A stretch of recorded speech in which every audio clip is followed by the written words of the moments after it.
With 4 million sounds, what will you create? Take the free trial today.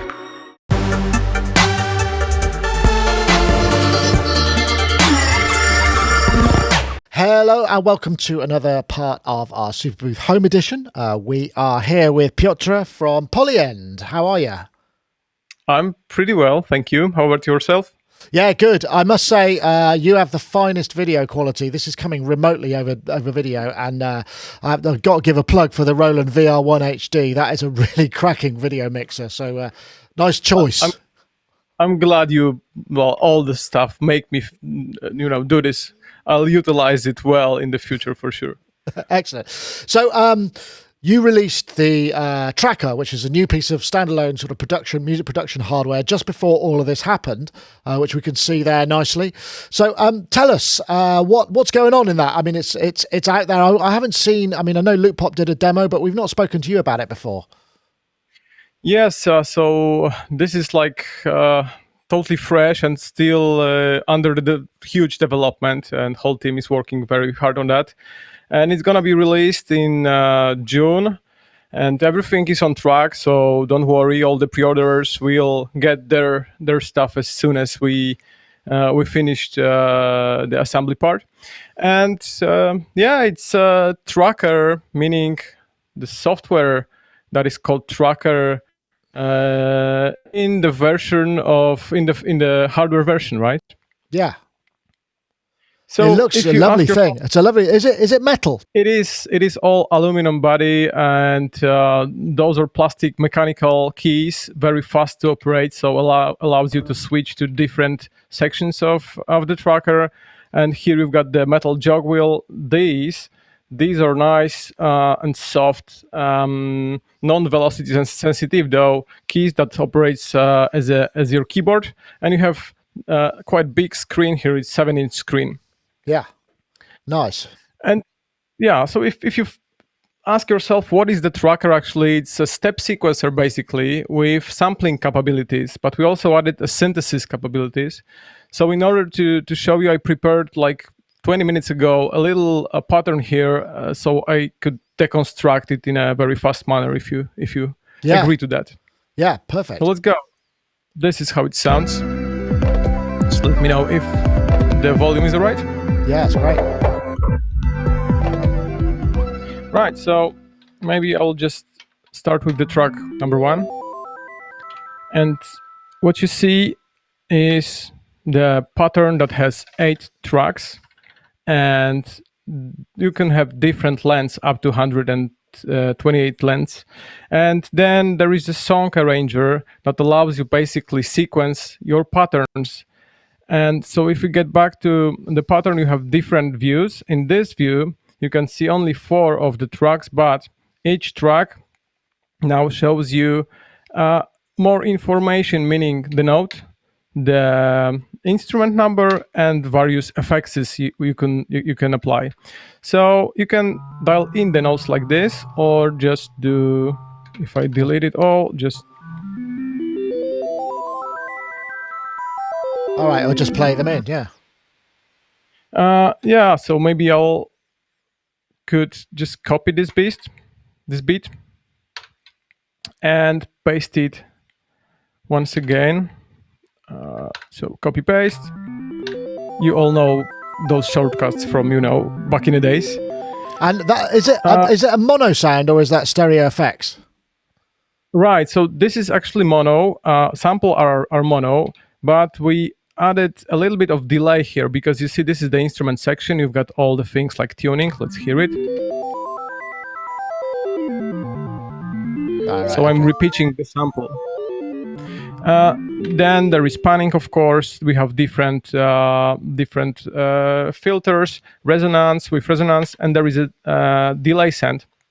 So in the master section, you've got different settings for delay, and in this use case, I'm using the ping pong on, and so it ping pongs from left to right, and then it's synced to the tempo, and there is a little bit of feedback there. Yeah. So, and as a base of the sample, there is this wave table, right? So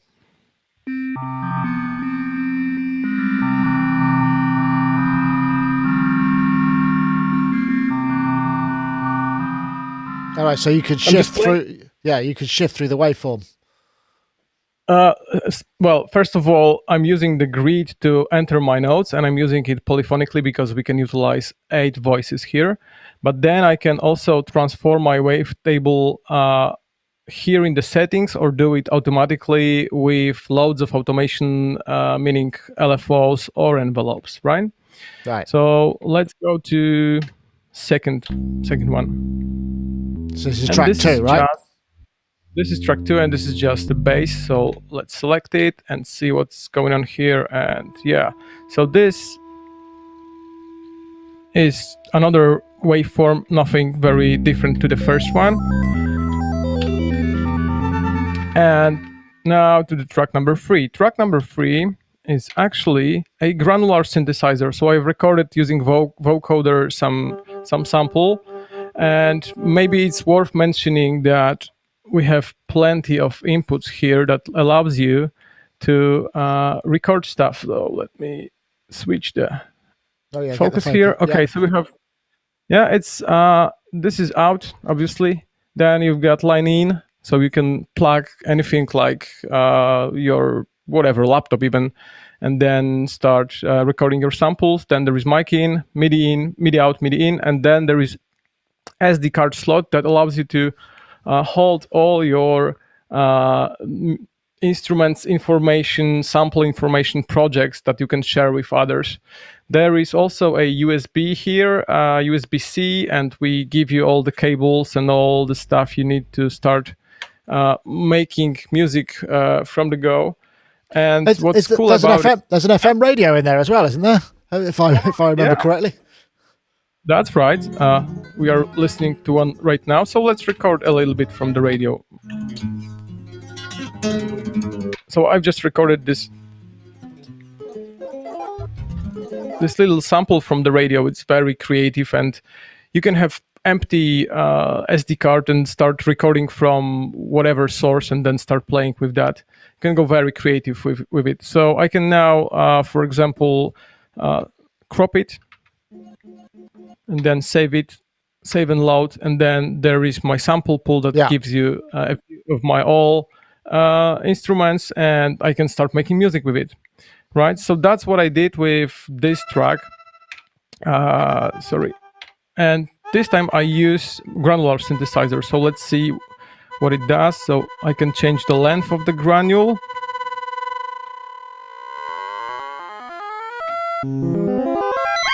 And, make an instrument out of whatever you wish.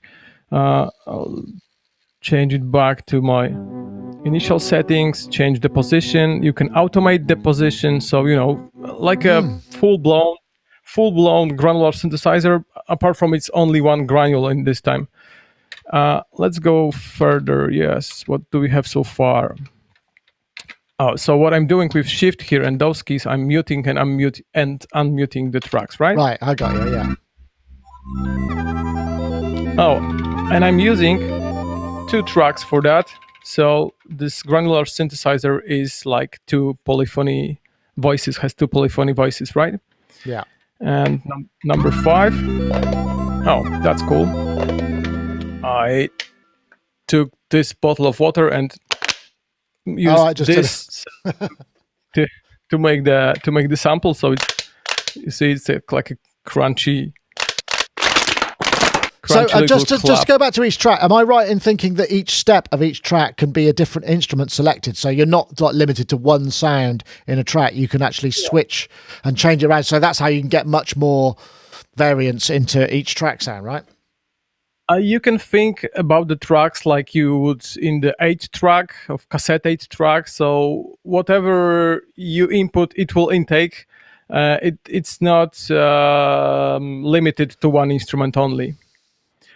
And I will have exactly this example right here, where I couldn't decide on the kick. So I put, you see the instrument number 6, 11, and 10, and 8 and 7 on the track number 6, and I'm just using different sounds of kick in one track. Let's maybe do it automatically, because there is very cool function called fill, and I selected my track, and I say, hey, do automatically the stuff for me for the selected for the selection. So I say where to put the notes, and I can choose where the notes are, or where there are notes, no notes, or where there are effects. Very powerful stuff if you dive deep into it. This time I will use random function, so I can insert notes, instruments, effects, and the effects is 1 or 2 effects. So if I go to instrument, I can choose randomly pick from what range of my instrument numbers, and I say from 5 to 12 because I know that there are kicks. Just go fill, and they are filled here, right? Maybe I will do it once again and add more. So just fill. It remembers my settings, so it's very easy. And now I have my kicks. An interesting kick drum. Is there swing and stuff? I mean, with the quantize, because obviously it's very grid-like. Can you swing tracks or individual tracks, or is it a global setting? There are 2 options for that. There is. Let me go to the effects per step. So there are various options like micro tuning, right? And this is the description key, which gives you the description of each of the effects, step effect. So if you don't know it, you can just read it and get accustomed with it. So micro tuning micro timing. I'm looking for micro move. Yeah, micro move will move each step, and when you are recording it live, like I would probably try doing right now. Yeah. Let's see where we have the kick. Yeah. Well, let's use this one. I hit rec and play and do some random stuff. And as you see, if I switch to this view, I've recorded all my hits with the M effects, and the M is micro move. So it's basically unquantized right now, right? Ah, okay. So that, right. To quantize it, I just select it, go to my effects page, and just delete it, and then it's quantized. Okay, I see. That's interesting. Just another thing about polyphony. You said you started with that the first synth sound had 8 voices, and then the other ones are mono. Yeah. So are there a limit to the number of polyphony per track? Or I'm just a bit confused about that. Just a bit confused about the track. You can think about the track like a voice. So one voice is one track, and when you are not occupying the voices by playing the sequencer, then you can utilize all 8 tracks, right? Okay. If I were to use the first track, then I'm left with 7. But you could put 2. Could you put 2 on one and then only use the next 6? Do you see what I mean? So you could use 2 voices in one track. Yeah. Okay, I understand. Dynamic allocation, I think it's called. Right. And also, we are working on thing that is called selection rendering. So you just select the part of your song, hit render, and it will render to a file. So you don't have to occupy a whole bunch of tracks. You can just like freeze enabled on, for example, just paste it into one track and go further with that. Yeah. Okay. Yeah. We have 1 or 2 more tracks, right? So let's go. This one is like a sample that I took from radio. So just very basic stuff, and it's very easy to grab samples from any source. So it's very tempting. I'm trying not to use too many samples, but it's so tempting to use them. So this is what we have so far. And lastly, but not least for sure, so Jamie Liddell was kind enough to give us his sample he made called Isolation sample pack or isolation loops, and they will be included along with loads of different samples for cool artists. And so this is like my first pattern with in its entirety. So is there a kind of performance mode as well? I mean, is there some way of playing that along and then doing stuff to the sound afterwards? you're totally right. We added performance mode. This is not something that we took from the trackers. It's totally new, and this is very powerful tool where you can affect a selected number of tracks. So you see, I'm selecting the tracks that will be affected with those effects. And for example, let's select all and detune it. So I've detuned all my tracks, but I can do it selectively. So for example, let's go back to normal tuning. Let's have a step stutter, right? And just select random 2 or 3 patterns.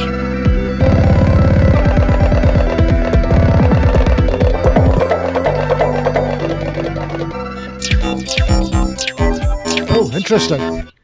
So you can really radically change what's going on just in a sort of performance mode there without too much difficulty. We say that you could break your pattern, and this is perfect saying because it's after few clicks, like even random clicks, you can obtain totally new music. So you see, now I have something like that. Wow, that's interesting. So can you record the output? Is there a way to sort of bounce it down so that you've got a perform, or would you do that externally with an external recorder? Yes, so you can export everything to waves, but only the things that are on the patterns. So you can export pattern, export song. Right. Let's go to this section to see it maybe. So you hit export and you've got export song stems, which is cool. So you've got 8 files of all separate files of the tracks, and then you've got the stereo output for the delay send as well. Also, what is very cool, we are working on exporting the not MIDI, but mod files, namely the IT file, which is compatible with Reason. So if you would like to take it further and put it into your box and start working on that, that's also cool. And then do all the heavy mastering stuff, And if you have your old tracks lying around, you can now import them. There is import mode implemented already. There is probably plenty more things that I can, dwell about for hours. Maybe I'll just show you a few more songs quickly. If we have time, just let me know. Yeah. Okay. One question: is there how much sample time do you get? I mean, how much RAM is there to be able to kind of record the maximum length of sample? So it's over 2 minutes. It's 133 seconds right now, and we'll add this lo-fi mode, which will squeeze a little bit the quality of the sampling, giving you ability to go up to almost 5 minutes. Right, and that's mono again. We just recall that is a mono sample, right? That is, yeah. Yes. Okay, all right. Show us some more. Show us a little bit more song stuff then. Thanks, Piotr. Yesterday I was playing for literally like 7 minutes, and with those beautiful Jamie Liddell samples, and this came out.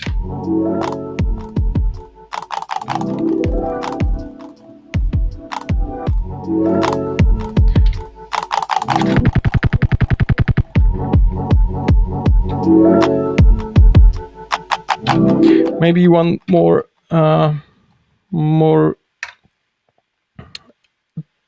different and not mine example as a last example.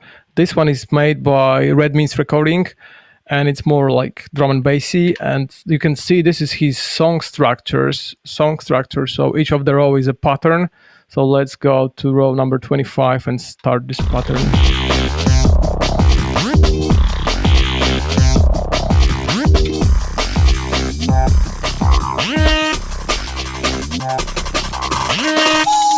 I imagine it works very well for that sort of thing, because I guess you have a breakbeat on a single track, and then you're just triggering each sort of part of the breakbeat to get the rhythm again, I guess, yeah? Yeah, I didn't mention that we have this different options. Oh, where am I? Sample. Different options of playing mode. So there is one shot, there is less forward loop, so I can very easily and in a fast manner make it an instrument. Then there is a beat slicer. So let me see. I think he's using one of the this is the bit slicer, and you see each of my path right now is responsible for triggering different section of the bit, and it's done automatically. And also you can do this, equal number of slices. So go 8 and go equal, confirm, and you've got. Right. Okay. Interesting. That is it. It seems like there's so much to look at here. I mean, obviously there are a bunch of videos out already, and hopefully we'll get our hands on one at some point soon. So when are you hoping to get the hardware out there, and what's the price going to be? The hardware will be ready to ship the first batch within few months. Namely, it's going to be, we are planning to start beginning of June. And maybe a little bit earlier. Let's hope for that. The price I will shock you here. I hope it's €4.99 in euros. Wow, for that package, and then it's $5.99 in dollars. Right. Okay. You can still make pre-orders on our website, which is polyend.com. And there is a competition that you can win one of those. If you go to our social media, all the stuff will be there. And I have to mention that Tracker also does MIDI. So not only you can send to internal engines, you can also send to external world of MIDI devices, but also control the Tracker with external devices. Okay. Piotr, thank you so much for showing us that. I hope you have a good summer, and we really look forward to seeing you in person at the next physical event when we might be able to have a beer. Who knows? Let's do it.